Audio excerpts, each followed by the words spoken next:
এবং প্রতি বছরই আমরা এই দিনটাকে শহীদ দিবস হিসেবে পালন করার চেষ্টা করে থাকি। তো আমরা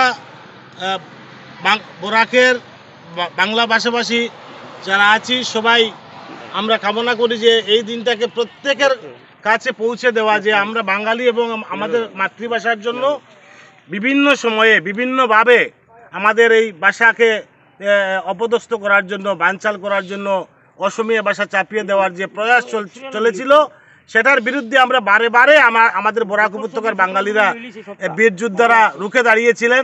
তার ফলস্বরূপে আমরা শিলচরে 11 জন শহীদ হয়েছিলেন, করিমগঞ্জে 2 জন, তার পরবর্তীতে হয়েছিলেন শহীদ বাচ্চু চক্রবর্তী। তো এইভাবে বাংলা ভাষা রক্ষার জন্য, মায়ের ভাষা রক্ষার জন্য বিভিন্ন সময়ে যারা বুকের রক্ত দিয়ে সেটা রুখে দেওয়ার, অপপ্রয়াসটা রুখে দেওয়ার চেষ্টা করেছেন, আমরা তাদেরকে আজকের দিনে গভীরভাবে শ্রদ্ধা এবং কৃতজ্ঞতা জানাচ্ছি এবং তাদের উদ্দেশ্যে আমরা শ্রদ্ধা নিবেদন করছি সবাই মিলে। ধন্যবাদ।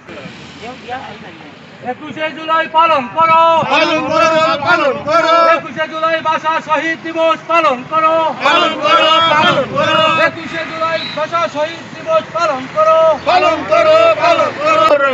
জগন্নাথ দেব অমর রহে, অমর রহে, অমর রহে। দিব্যেন্দু দাস অমর রহে, অমর রহে, অমর রহে। দিব্যেন্দু দাস অমর রহে, অমর রহে, অমর রহে।